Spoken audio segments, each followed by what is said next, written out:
ഇന്ന് കുഞ്ഞിൻ്റെ vaccination day ആണേ. അവൻ്റെ സെക്കൻഡ് ഡോസ് ഓഫ് ഇൻഫ്ലുവൻസ 2 ആഴ്ചയ്ക്ക് മുന്നേ എടുക്കേണ്ടതായിരുന്നു. പക്ഷെ മോന് നല്ല സുഖമില്ലായിരുന്നു. അപ്പോൾ അവനൊന്ന് ഓക്കെ ആയതിനു ശേഷമാണ് നമ്മളിപ്പോൾ വാക്സിൻ എടുക്കാനായിട്ട് പോകുന്നത്.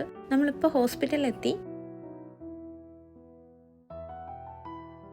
വാക്സിനേഷൻ കാർഡൊക്കെ കൊണ്ടുവന്നിട്ടുണ്ട്. നമ്മൾ ഫോളോ ചെയ്യുന്നത് ഇന്ത്യൻ ഷെഡ്യൂളാണ് കേട്ടോ. ഇവിടുത്തെ ഷെഡ്യൂൾ വ്യത്യാസമുണ്ട്. നമ്മൾ പക്ഷേ ഇന്ത്യൻ ഷെഡ്യൂൾ ഫോളോ ചെയ്യുന്നത്. അപ്പോൾ നമ്മുടെ ടോക്കൺ ആയി കേട്ടോ. കുഞ്ഞിൻ്റെ വെയിറ്റും ഹൈറ്റും ഹെഡ് സർക്കംഫറൻസ് ഒക്കെ അവർ നോക്കി.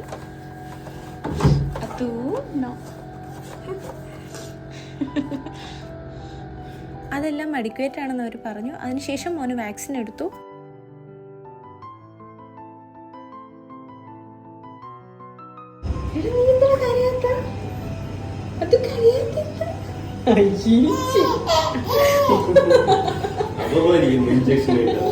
ഇഞ്ചക്ഷനൊക്കെ ഇങ്ങനെ അപമാനിക്കും.